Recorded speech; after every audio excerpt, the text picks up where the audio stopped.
Bueno, entonces vamos a hacer un análisis de la situación epidemiológica de malaria en el Ecuador.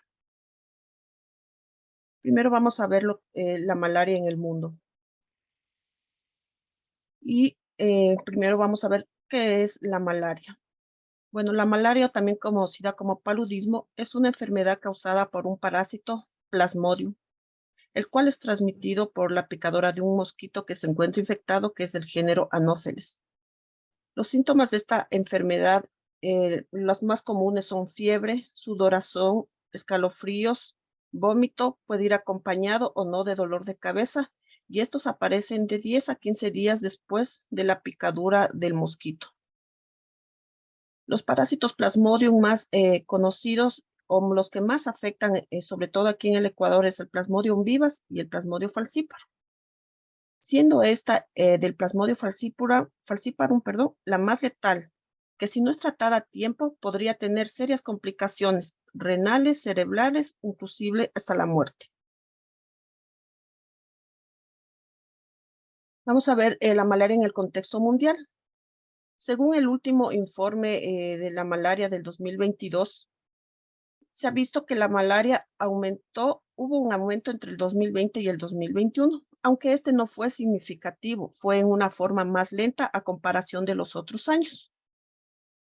En el 2021 se tiene que hubo unos 247 millones de casos frente a los 245 millones en el 2020 y los 232 millones que hubo en el 2019.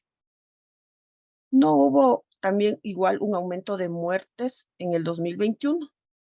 Por ejemplo, en el 2019, antes de la pandemia, se estima que hubo 568,000 muertes por malaria en todo el mundo. Esta estimación subió a 625,000 en el primer año de la pandemia, es decir, en el 2020, pero luego en el 2021 vemos que ha bajado a aproximadamente 619,000 casos.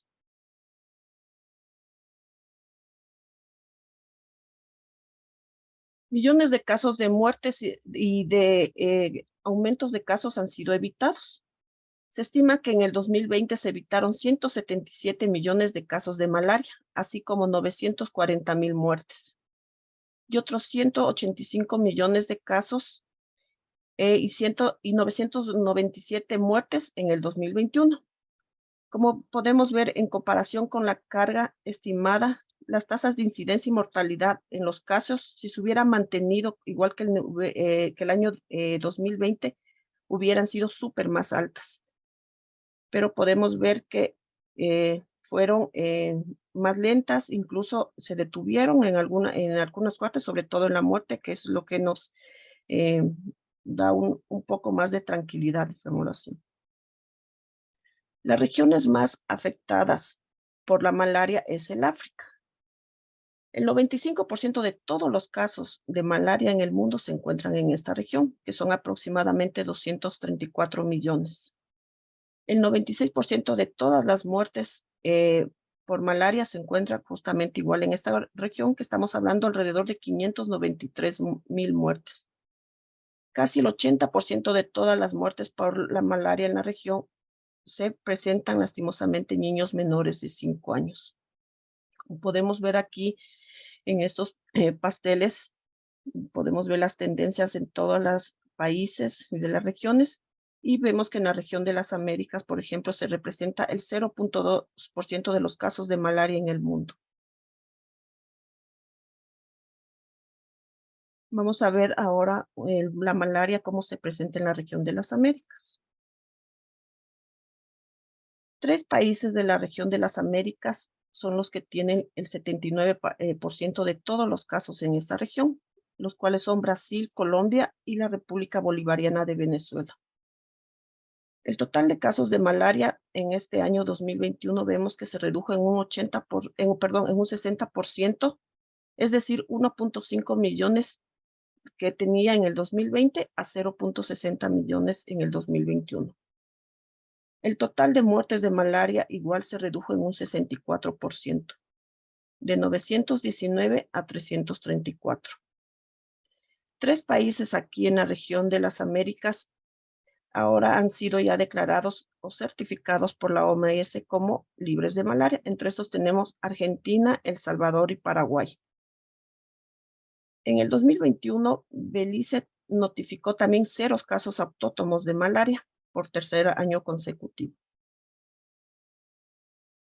Podemos ver aquí en los gráficos la incidencia de casos de malaria. En el primer gráfico vemos casos por 1000 habitantes en riesgo. Como vemos, en el año 2000 tuvimos una incidencia de 14.1 y en el 2021 descendimos a 4.2.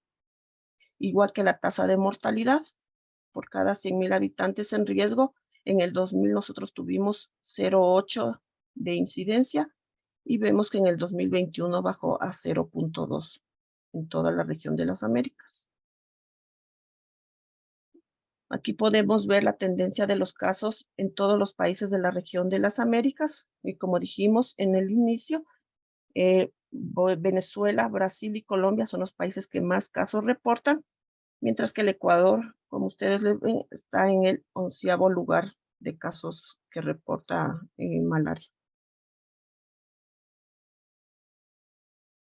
Se busca, el Ecuador en estos años está dentro de la iniciativa 2025 para la eliminación de la malaria.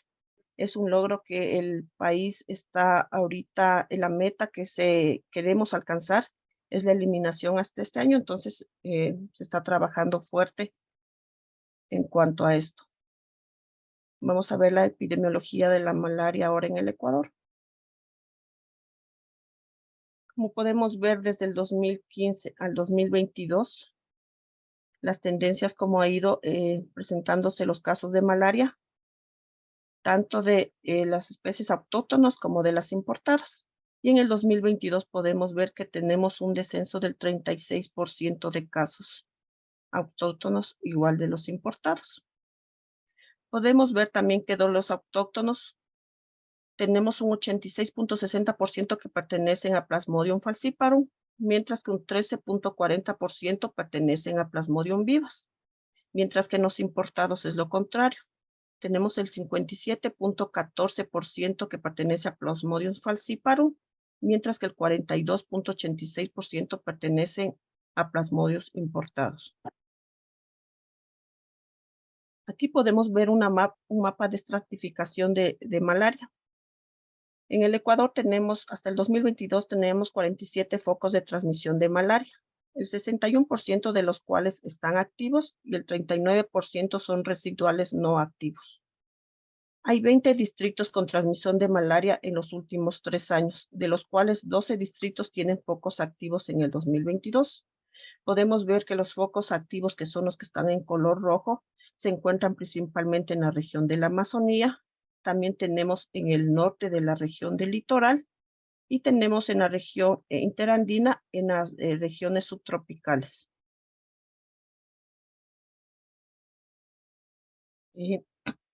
Queríamos también explicar qué es un foco o cómo nosotros definimos un foco, si está activo o es residual o es eliminado.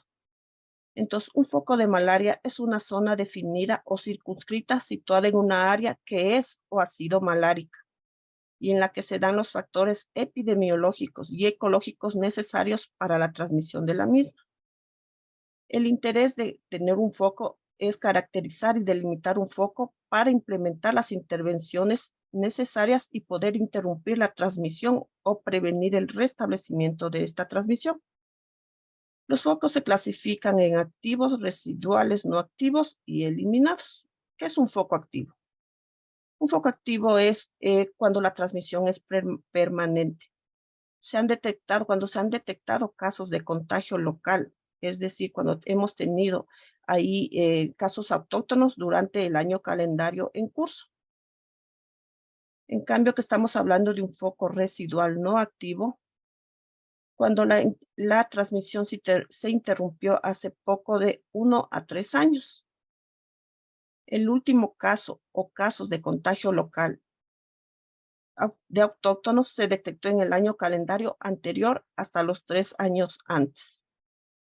Y un foco eliminado es un foco sin transmisión local ya por más de 3 años.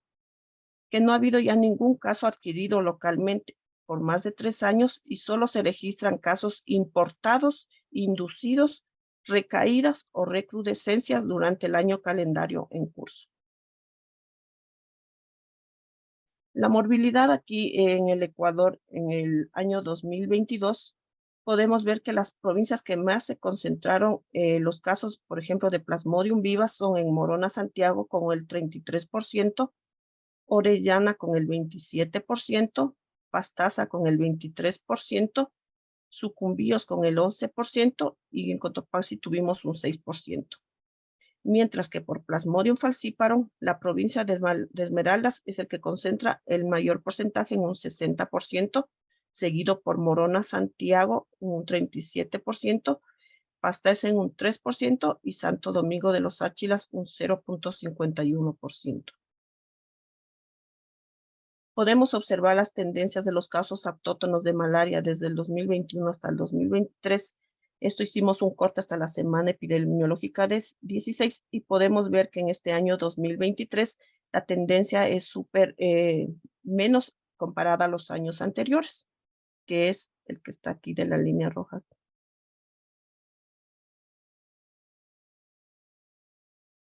Los casos autóctonos de malaria están en las principales, como pueden observar, están en los principales partes del oriente y tenemos así que tenemos en Morona, Santiago, en los cantones de Tasha y Tiguinza, tenemos en Orellana, en los cantones de Aguarico, Loreto, Orellana, tenemos en Pastaza y tenemos en Sucumbíos, en el cantón de Chuchufindi, donde más casos tenemos nosotros. En total, hasta la semana epidemiológica 16, teníamos 229 casos autóctonos de malaria notificados, tanto en el sistema VIEPI como en el sistema CIBEMAE, que son los sistemas que registran o son los que registran los casos de malaria confirmados.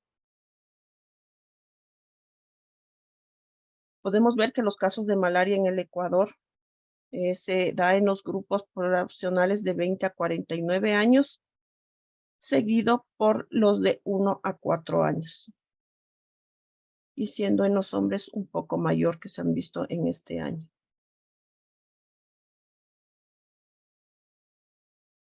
Eso es lo que les puedo informar acerca de la epidemiología o el comportamiento epidemiológico que ha tenido la malaria en desde el 2022 hasta el 2023, semana epidemiológica 26. Vamos a hablar un poco esta tarde sobre la vigilancia entomológica en las medidas de eliminación de la malaria. Como ustedes conocen, pues el vector juega un papel preponderante en la transmisión de la malaria. El ciclo de la transmisión está conformado por un vector, un hospedero, el parásito y el huésped, ¿no es cierto? En este caso, la transmisión se está dando entre el vector, el mosquito, y el parásito, que en este caso es Plasmodium, como nos explicó la doctora Caridad hace un momento, y el ser humano, ¿no es cierto? En las Américas tenemos un evento que de alguna forma marcó el inicio de los estudios de la malaria en las Américas, ¿no es cierto? La construcción del Canal de Panamá en 1904 tuvo aproximadamente unos 45,000 muertos a causa de enfermedades que no estaban claras, ¿no es cierto? Dentro de la construcción del Canal de Panamá, pues participaron trabajadores de diferentes regiones. Entre esas, pues había gente de África, había gente de algunas islas del Pacífico que vinieron a colaborar, y pues se presume que el parásito pues inició su ciclo de transmisión en ese sector, con estas personas, perdón. También pues la Segunda Guerra Mundial también es un hito dentro de la malaria. Cuando terminó la Segunda Guerra Mundial, se estaba creando la Organización Mundial de la Salud, y pues esta organización reconoce que el paludismo no solamente que es la enfermedad con mayor mortalidad a nivel mundial, sino que esta enfermedad interfiere con el desarrollo de la agricultura y de la industria. Y pues empezaron métodos de control, algunos fueron intensivamente aplicados en los países desarrollados y de alguna manera pues se tuvieron éxitos en la región de las Américas. Tuvimos la eliminación de la transmisión en Venezuela y Brasil, y esto pues habrían interesantes perspectivas para el futuro del control del mosquito en la región. El DDT pues también nos ofreció al mundo un método completamente nuevo que permitía interrumpir la transmisión de la malaria, disminuyendo las densidades vectoriales, ¿no es cierto? Es decir, mataba a todos los mosquitos y pues, se pensaba que era pues el insecticida que nos iba a brindar esta posibilidad de eliminar la transmisión. ¿Cómo funcionaba el DDT? Pues se atacaba al vector cuando se encontraba el vector dentro de las viviendas o cuando estaba reposando dentro de las viviendas, ¿no es cierto? Es por este hecho que se deriva el concepto de interrupción de la transmisión de la malaria a través del rociamiento residual. Es decir, el método que se utilizó para distribuir el insecticida en las viviendas fue rociar pues las paredes de las casas de las personas que se encontraban enfermas o infectadas. De igual forma, pues en la Segunda Guerra Mundial, cuando se descubrió el DDT, los soldados se aplicaban el DDT directamente en el cuerpo con una especie de repelente que quitaba las picaduras de los insectos. Dentro de la Estrategia Mundial de la Malaria, que la plantea la Organización Mundial de la Salud en el periodo de 2016 al 2030, tiene 3 pilares en los que está fundamentada. El pilar 1 es lograr el acceso universal a la prevención, el diagnóstico y el tratamiento de la malaria. El pilar 2, acelerar los esfuerzos para lograr la eliminación y alcanzar el estado de libre de malaria. Y el 3, que es transformar la vigilancia de la malaria en una intervención básica. ¿Cómo interviene la vigilancia entomológica o cómo aporta la entomología dentro de estos pilares? Dentro del pilar 1, que es lograr el acceso universal, pues contribuye la entomología en la identificación de los vectores.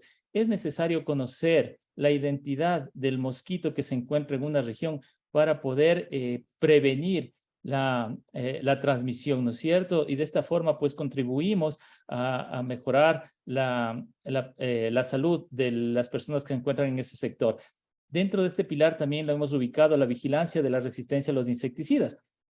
Pues, si tenemos identificada una población de vectores que tiene una resistencia al insecticida que estamos utilizando, pues estamos yendo en contra del acceso universal a la prevención.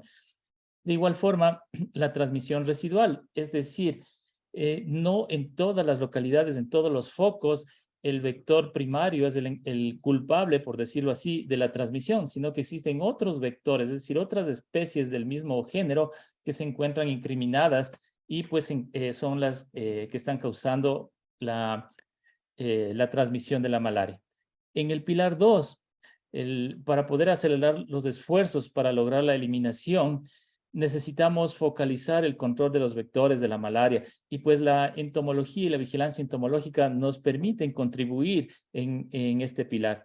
Y el pilar 3, que es transformar la vigilancia de la malaria en una intervención básica, pues la entomología contribuye cuando se implementan las actividades de la vigilancia entomológica, es decir, vigilamos a los seres humanos, pero también vigilamos al vector para poder conocer sus hábitos, su estacionalidad y saber cuándo tenemos que actuar para poder realizar o implementar estrategias de control.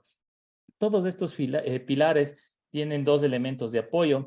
El uno, que es aprovechar las innovaciones y ampliar las investigaciones, lo cual pues permite a los investigadores, a la academia, etcétera, a generar nuevos recursos con nuevas moléculas o con nuevas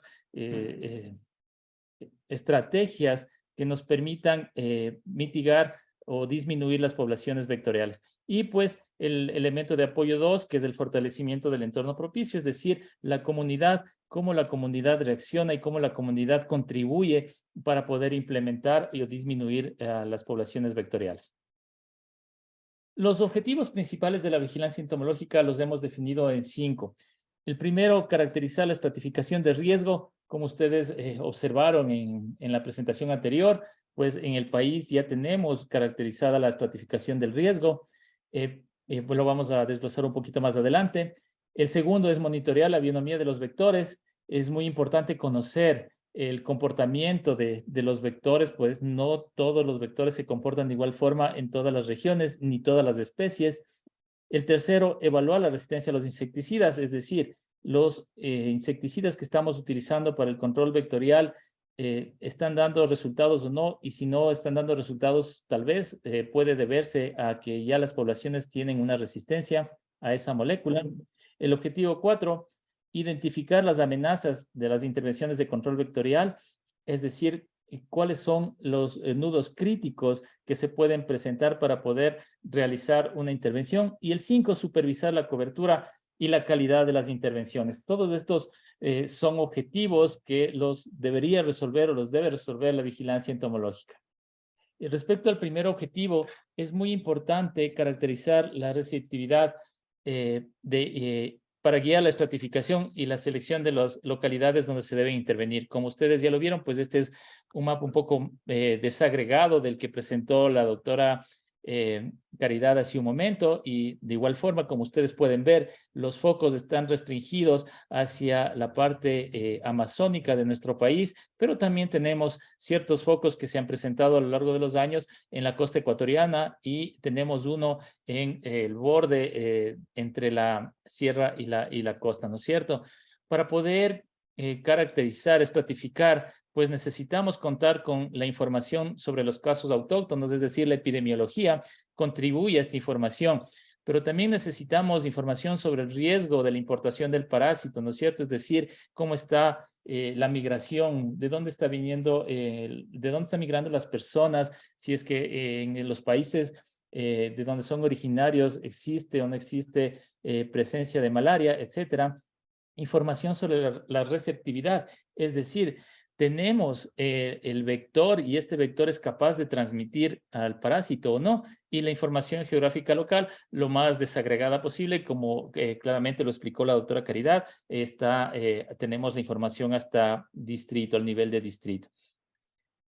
En los últimos 3 años hemos realizado colectas con el apoyo de la Organización Panamericana de la Salud, en conjunto con el Ministerio de Salud Pública y los laboratorios de la red de laboratorios de entomología, y hemos encontrado, detectado, caracterizado a las poblaciones de los diferentes focos. Y como pueden observar, en la región de la costa tenemos pocas especies, la mayoría pues corresponden a Anopheles albimanus. Sin embargo, en el oriente ecuatoriano tenemos una amplia biodiversidad del género Anopheles, ¿no es cierto? También pues hemos caracterizado de manera molecular a las especies para poder definir pues muchas de las especies que hemos encontrado pertenecen a complejos de especies, es decir, que taxonómicamente, morfológicamente, es muy complicado poder definir una especie de otra. Y también, pues, a lo largo de los años es posible que tengamos reportes de especies que no estén presentes en nuestro país o que estén confundidas debido a esta particularidad de las especies, ¿no es cierto?, de que son complejos de especies. Es así que en los últimos años hemos reportado la presencia, el primer reporte, ¿no es cierto?, de Anopheles benarroqui, que es un vector secundario y que está actuando como dentro de la transmisión en algunos focos del oriente ecuatoriano. También pues hemos encontrado al Anopheles darlingi, que es el encargado del vector principal en los países vecinos y que en el Ecuador pues no lo teníamos identificado, pues ahora ya lo hemos encontrado en una región fronteriza con el Perú.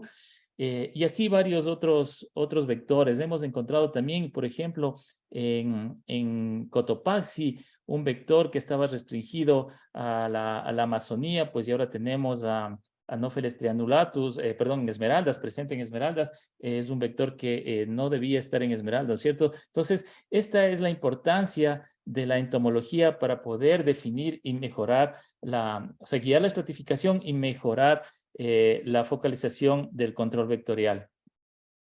Es muy importante conocer la densidad de las especies. Necesitamos conocer la estacionalidad, es decir, el mismo vector está de manera constante a lo largo del año o existen picos donde tenemos una mayor cantidad, una mayor densidad poblacional o no es así. La composición de especies, que es como lo vimos hace un momento, ¿no es cierto? Tenemos una especie uniforme, es la única especie que está en la costa ecuatoriana o tenemos diferentes especies. La densidad relativa y obviamente cómo reaccionan las poblaciones frente a los cambios medioambientales. Les pongo un ejemplo. Estamos atravesando una etapa invernal un poco atípica y se prevé que para el mes de junio tengamos el impacto del fenómeno del Niño.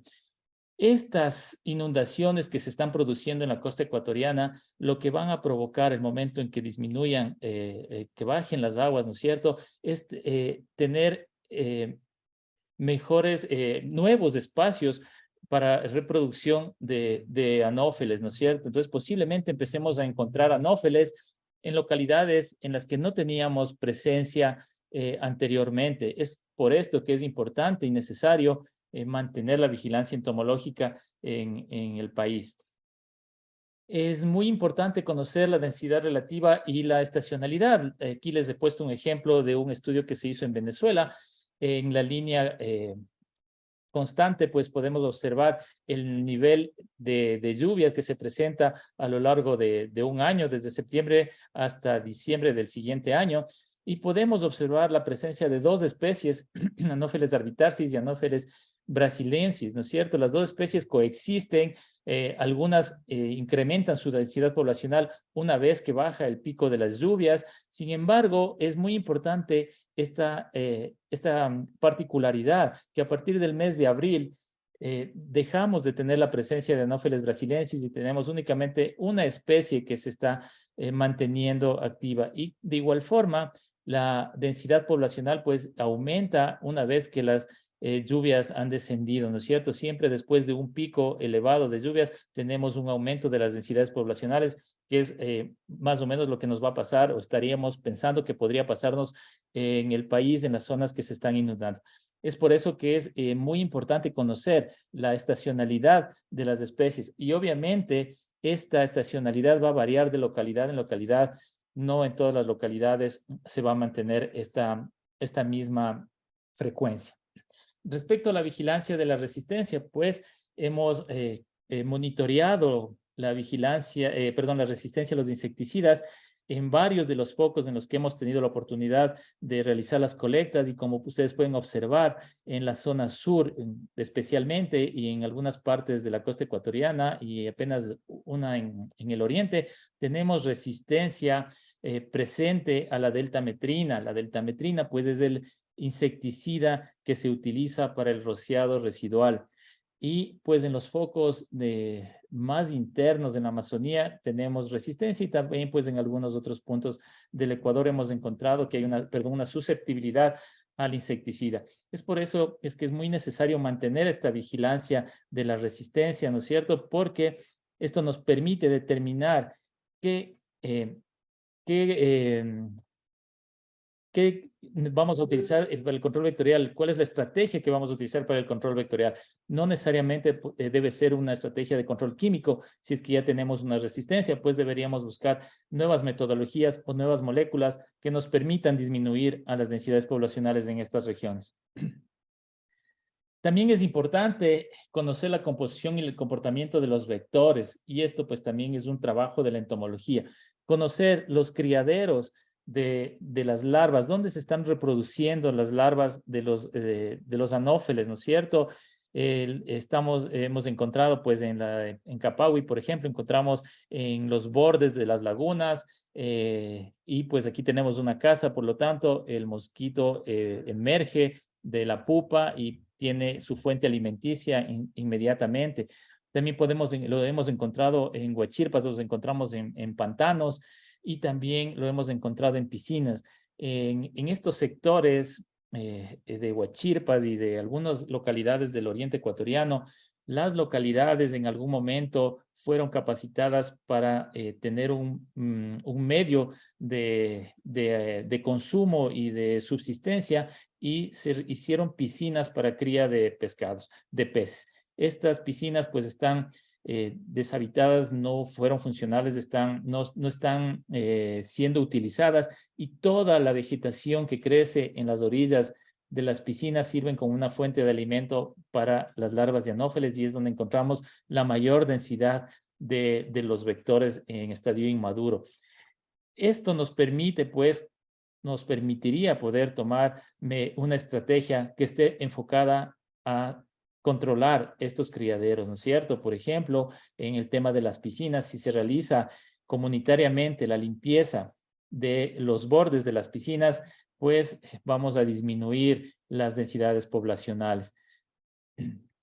Respecto a los vectores adultos, también es muy necesario y también es interesante conocer cuál es la condición antropológica, es decir, cuáles son las costumbres que tienen los habitantes de una localidad donde tenemos la presencia de malaria, ¿no es cierto? Entonces tenemos en el oriente ecuatoriano las viviendas no tienen paredes, y esto pues debería ser nuestro primer indicador en el que no podemos utilizar el resfriado residual en estas localidades. Por lo tanto, el control químico va a ser casi inútil en estas localidades. Sin embargo, una estrategia implementando o entregando toldos impregnados pues es una muy buena opción en estas localidades.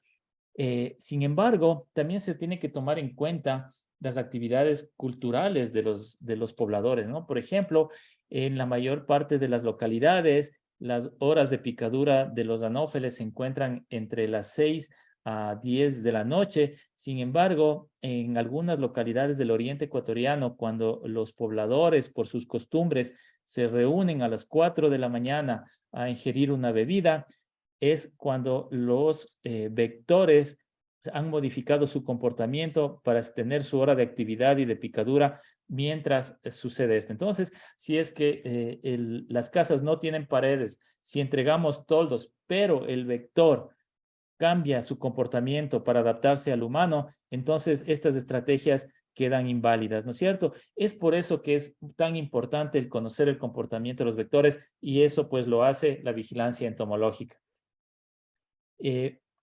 Finalmente, la cobertura y la calidad de las intervenciones, ¿no es cierto? Con la vigilancia entomológica, pues, nos va a permitir conocer la cobertura de una intervención o recomendar la cobertura de una intervención en una localidad. Necesitamos que la aplicación sea adecuada, que las metodologías que utiliza el personal de control vectorial sean las que están en los manuales, en las normas técnicas, que se utilice adecuadamente el insecticida, que se use con medidas precisas, y esto pues también nos permite evaluar la vigilancia entomológica, evaluar estas metodologías de control que se aplican. La aceptabilidad. Es muy importante saber si es que las comunidades están prestas a que ingrese un equipo de control vectorial para realizar la fumigación o para la entrega de toldos, ¿no es cierto? Muchas veces se entregan toldos, pero necesitamos garantizar que los toldos sean usados y que sean usados de la manera correcta, pues si se utiliza de la manera incorrecta tampoco nos están sirviendo como una barrera para impedir la transmisión. Conocer las condiciones de la vivienda, como ya lo habíamos mencionado, y por supuesto la educación.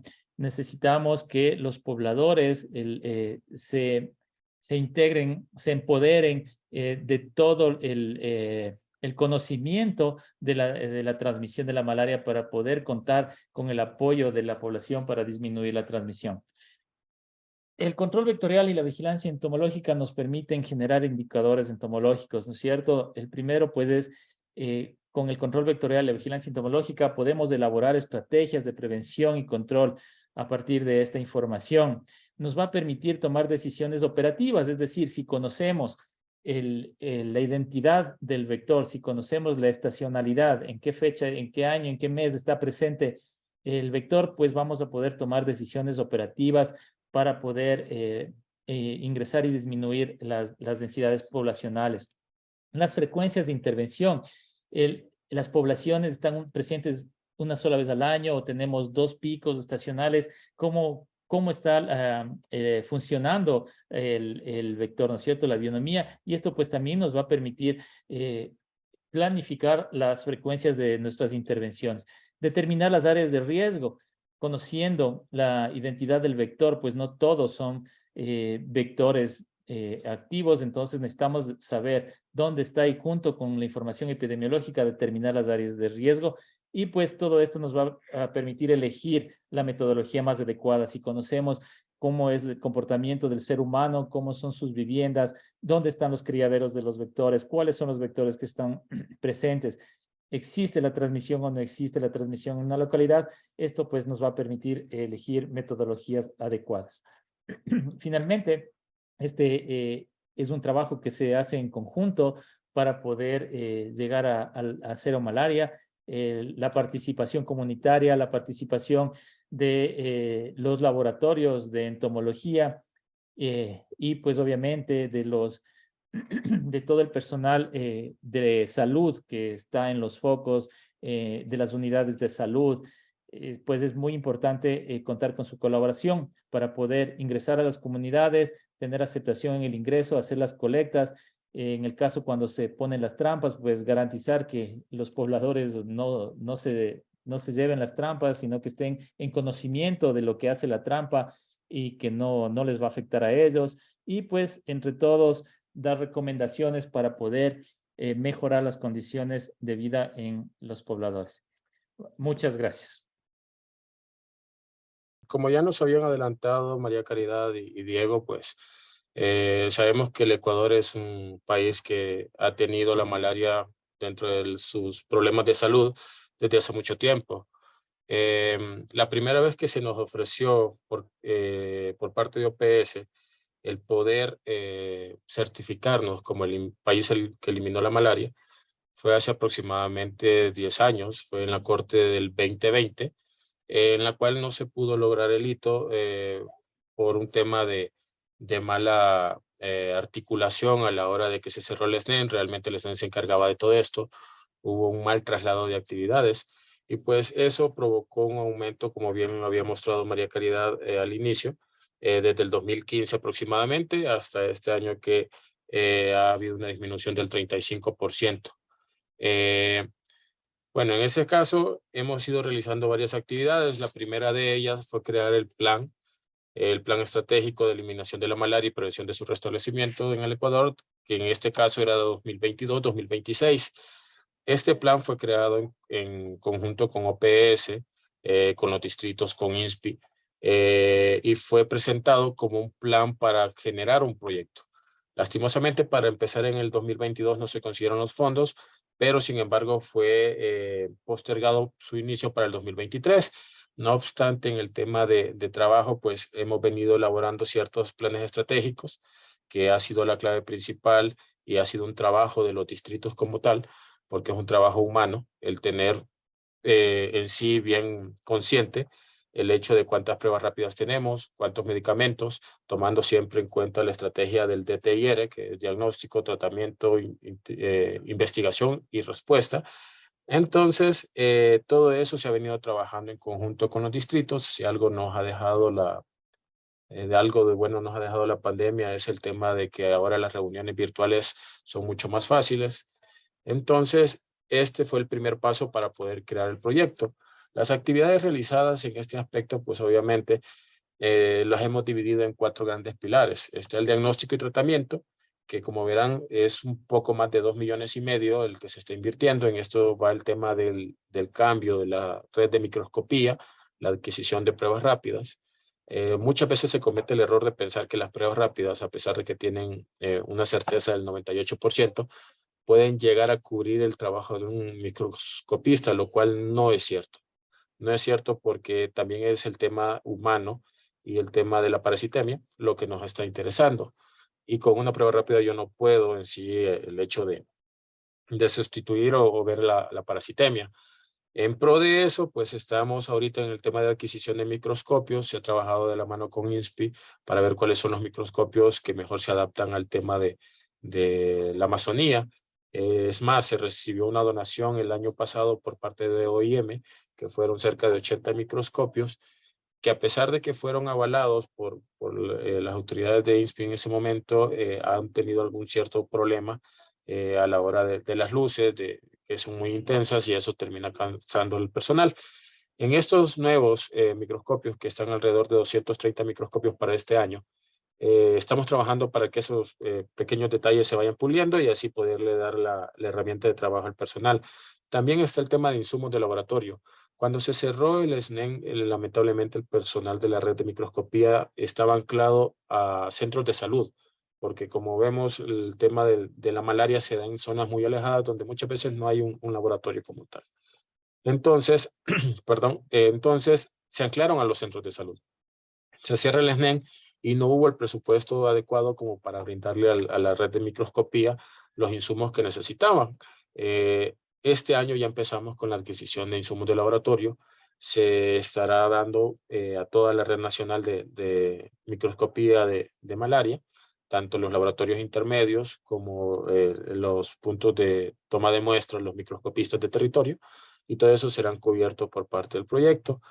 En esto también entra el tema de las pruebas rápidas y entra también el tema de, obviamente, el medicamento que sí, comparado a otros insumos del país, no ingieren en gran consumo, o sea, en gran gasto por parte de la institución, dado de que es muy barato. Realmente, y ese es uno de los problemas en el país y el por cual la empresa privada no lo toma como proveedor, porque no se obtiene la ganancia necesaria como para traer o importar ese tipo de productos. Por lo tanto, el Ministerio de Salud Pública se encarga de la compra de todo lo que es el tratamiento y diagnóstico a nivel nacional. Ahora, tenemos cerca de 4.270.000 en temas de vigilancia epidemiológica y entomológica. Como saben, la movilización es muy difícil, es sumamente difícil. Estamos en un proceso en este momento de crear un acuerdo con OPS para la adquisición de lanchas para donarlas a los ríos o a los distritos que tienen movilidad por río, pero no nos quitan muchas veces las movilizaciones. Todo el mundo sabe en este aspecto de que un vuelo en la zona, por ejemplo, de Taisha anda alrededor de $7 el minuto de vuelo, y media de entrada, más hora y media de salida. Genera un gasto que realmente no está contemplado muchas veces en los distritos porque hay otras prioridades. Por lo tanto, todos esos vuelos para hacer intervenciones, para hacer vigilancia, tanto epidemiológica como entomológica, estarán cubiertos por el proyecto y por eso es que se sube un poco más y es uno de los mayores gastos que se puede estar teniendo en todo lo que va del proyecto. Está el tema de educación, promoción y comunicación. Aquí lo abarcaré en dos puntos. Uno de los grandes problemas que hemos tenido en la red de microscopía es que al recalificar al personal, obviamente ellos pasan a ser auxiliares del laboratorio y eso nos ha ido quitando el talento humano que hemos venido teniendo durante tanto tiempo. En pro de eso se están haciendo acuerdos entre universidades. Al momento, la única que ha dado una respuesta favorable es la PUCE, la Universidad Católica, para dar una certificación, ya sea a distancia, mediante horarios flexibles, o presencial, obviamente los fines de semana, para que los microscopistas que han tenido esa capacitación continua por parte de INSPI puedan certificarse con un tema de una título técnico para el diagnóstico tanto de malaria como de Chagas. Recordemos que estas dos enfermedades siempre van de la mano. Entonces, y así poder anclarlos a los laboratorios y así darle continuidad. Ok, logramos la eliminación en 5 años. ¿Qué vamos a hacer con la red de microscopía? Entonces, ya darles un tema de educación, un tema de un título como tal, podría anclarlos a los laboratorios. También se está viendo un tema con la Secretaría Técnica para ver una capacitación ya un poco de becas. Obviamente, esas dos opciones podrán ser tomadas por cualquiera de la red de microscopía cuando se generen los acuerdos firmados. Eso en cuanto a la educación y promoción de nuestros trabajadores. Y ahora también está el tema de la educación y promoción de las comunidades. También entran dentro del proyecto el tema de capacitaciones a las comunidades para explicar cómo es, porque muchas veces pasa de que ya lo ven muy común, muy normal. Recuerden de que la malaria, sí, en este momento estamos muy bien, pero tenemos un fenómeno del niño que se acerca en los próximos meses y la última vez que hubo un fenómeno más o menos relacionado, terminamos teniendo más de 100.000 casos a nivel país. Y como bien mencionaba Diego, hay algunos mosquitos y unos vectores que nos están preocupando y lo que está generando es que tengamos una malaria mucho más dispersa. Por lo tanto, es necesario que la población tenga en cuenta de que la malaria sigue ahí y puede llegar a ser un problema mucho más grande. El seguimiento y evaluación, pues obviamente esto entra ya en el tema de hacer la vigilancia, los laboratorios, de mantener la calidad, de supervisar las acciones realizadas en territorio. Dentro de todo esto también se está resolviendo un problema que tuvimos con el cierre de Correos del Ecuador, que es el tema de movilización de láminas. Eso ya entra en un tema de courier que se va a pagar durante estos 5 años para el traslado de láminas y estamos trabajando de la mano con INSPI para poder así llevarlo a cabo. Bueno, en este aspecto, pues, estos son los fondos que se van a dividir por años. Como podrán ver, los fondos más altos son al inicio del proyecto porque entendemos de que la malaria ha sido desatendida en los últimos años. Y en cuanto a eso, pues, necesitamos una inversión fuerte en este primer año. Los próximos se irá más que todo dando el seguimiento, capacitaciones que tendrán todos los años hasta el 2026 que tenemos otra fuerte inversión. Esto sería la última compra. Se habló, bueno, antes hablé del tema de los microscopios. Aquí se volverían a comprar microscopios para así ya dejarle con un buen insumo a la red de microscopía. También se volverían a comprar máquinas de rociado. Como bien decía Diego, la mayoría de las casas de la Amazonía no cumplen con los aspectos básicos para hacer un rociado residual. Sin embargo, también entendemos de que el tema de control de vectores ha sido un poco abandonado y falta de financiamiento como tal. Por lo tanto, como parte del proyecto también es nuestra responsabilidad el repotenciar el tema de control de vectores como tal. Y se hace la última compra y en el año 2027, que ya nosotros esperamos, pues ya sea el último año para certificarnos como libres de malaria y así poder lograr la certificación. También tenemos el tema de contratación de gestores de foco. Esto fue un proyecto que realmente se hizo hasta cierto punto con lo básico para poder realizar el proyecto, dado que al inicio del tema, pues el gobierno anterior no lo tomó muy en cuenta. Sin embargo, logramos la contratación de 7 gestores de foco. Los gestores de foco prácticamente son supervisores que están permanentemente en territorio y lo cual agilita el tema de la burocracia. Muchas veces tenemos el tema de que sacar un Kipux a zona, que de zona envía a planta central y eso no nos está ayudando mucho. Entonces, hay fondos y lo que necesitamos es saber en qué se pueden en este momento invertir. Por ejemplo, tenemos cierta lancha que se encuentra, o hidrodeslizador, perdón, que se encuentra sobre el río Napo, que en este momento se le está buscando la inversión para poder ponerla a funcionar. Para esto nos sirve realmente el tema de las gestiones de foco. El abastecimiento de insumos, que prácticamente nos mantenemos con lo de siempre, que es los mismos medicamentos, cloroquina, primaquina, artemeter, lumefantrina y artesonato. En esto lo único que ha cambiado es que se van a hacer estudios en ciertas partes del país donde es muy difícil el apego al tratamiento. Se van a hacer estudios, claro, se sacará por Kipux y se dará de manera oficial para poder acortar el tratamiento. Al tema de acortar el tratamiento, según las indicaciones de OPS, se necesita la vigilancia como tal del paciente. Entonces, en ciertas zonas del país donde yo tengo pacientes y puedo verles por lo menos los primeros 7 días, pues obviamente se podrá realizar ese tratamiento. Otra de las estrategias que se va a utilizar este año como plan piloto en ciertas zonas del país es el tema de dar el medicamento a toda la comunidad, sobre todo cuando ya nos estamos enfocando en que la malaria va reduciendo y pues obviamente las comunidades de difícil acceso pues va a ser hasta cierto punto mucho más viable el enviar ahí, hacer una campaña completa, dar el tratamiento y posteriormente salir cuando ya hayan terminado el tratamiento. Por lo demás, nos seguimos manteniendo en este sistema de tratamiento, en los mismos medicamentos, no estamos aumentando la dosis a nivel general porque no lo amerita. Esa es la importancia que antes hablábamos de la parasitemia para poder irlo vigilando. Y entre otras cosas, pues el mejoramiento de la red de diagnóstico para microscopistas, lo que antes habíamos hablado de cambio de microscopios, insumos de laboratorio. Por ahí lo que nos interesa también es el hecho de anclarlos a un laboratorio para que se les vayan dando los insumos como escritorios, sillas y demás cosas que deben ser dadas a la red de laboratorios. La formación de vigilantes, tanto entomológicos como comunitarios. Eso va al tema de capacitación que antes habíamos hablado. La generación de software para seguimiento y vigilancia epidemiológica, que ha sido uno de los puntos frágiles de los últimos años.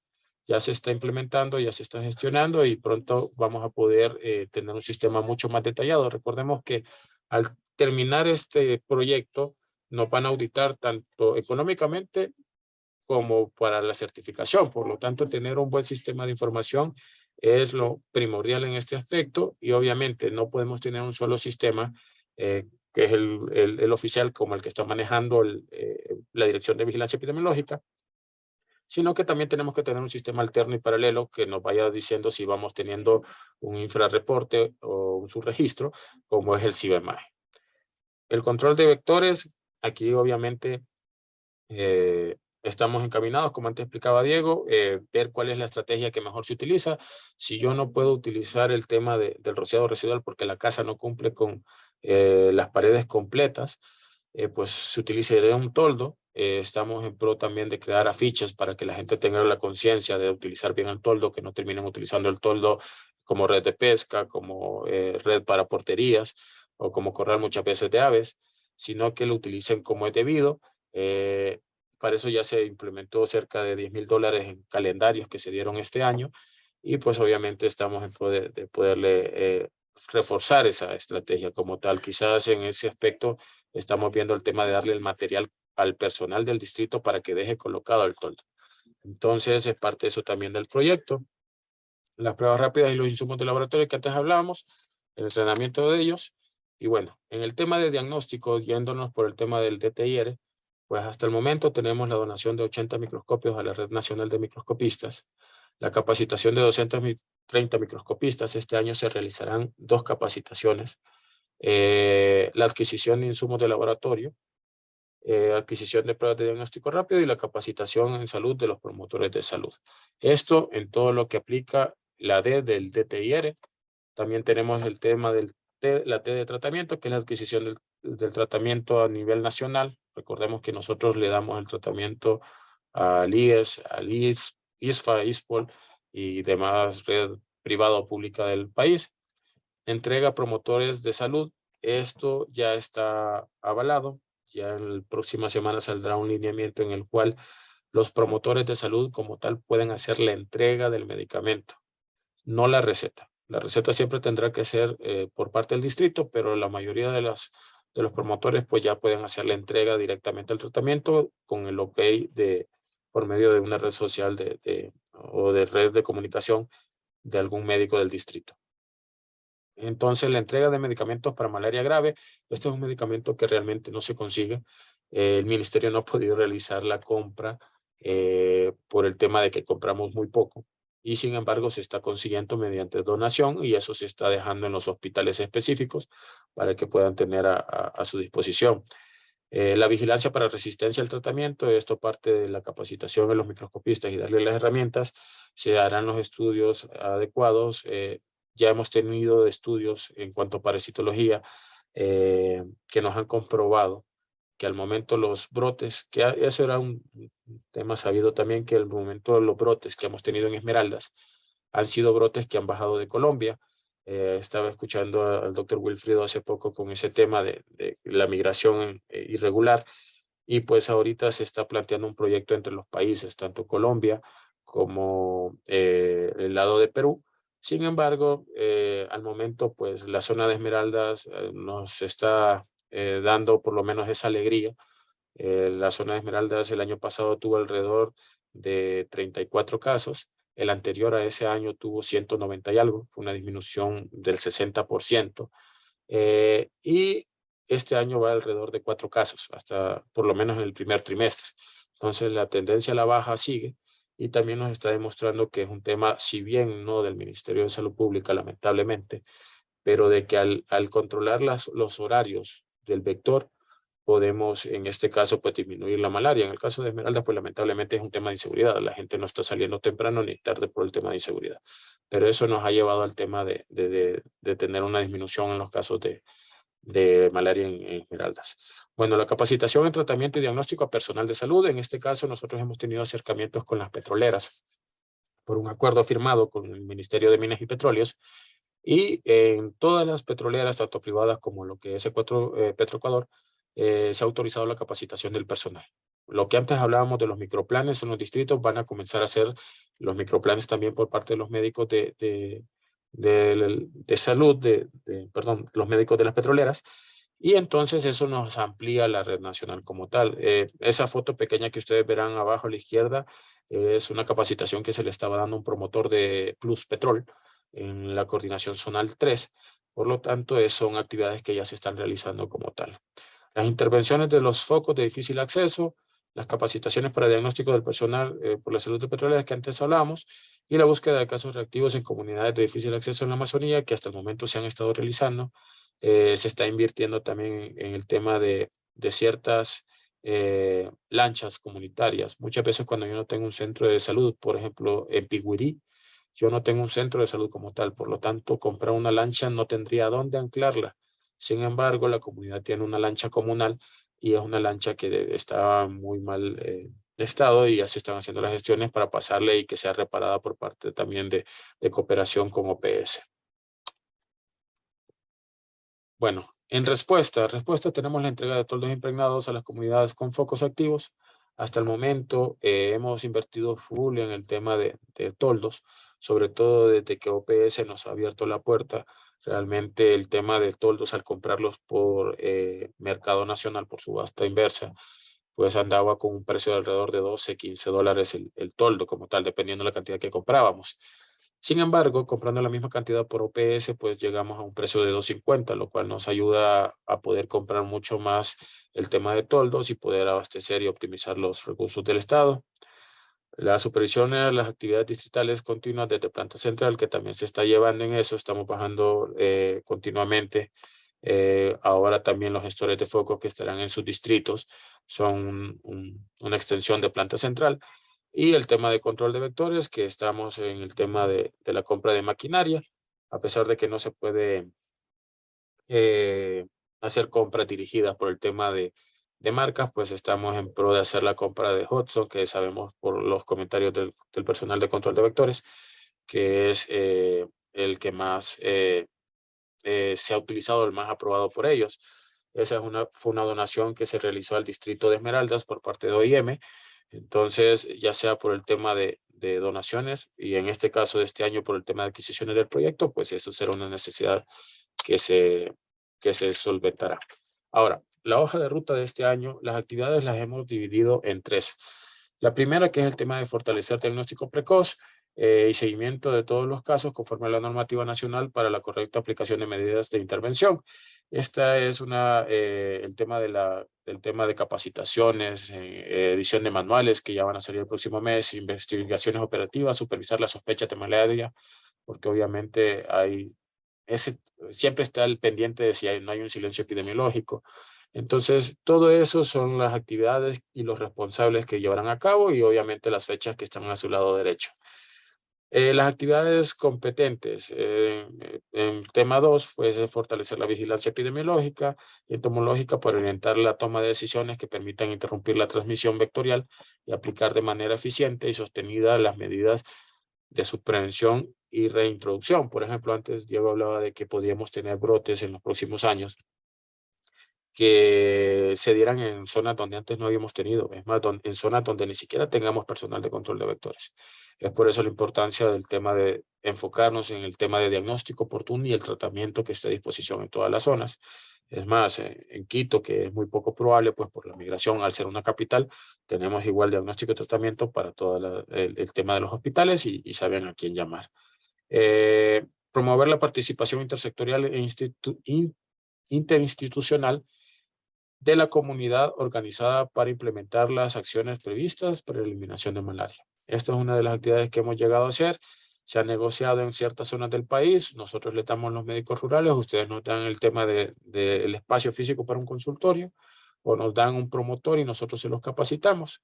Muchos de esos promotores son pagados por la misma comunidad, lo cual pues obviamente nos ayuda el tema de que la comunidad misma tome en serio el tema de cómo se llama, de la malaria en sí.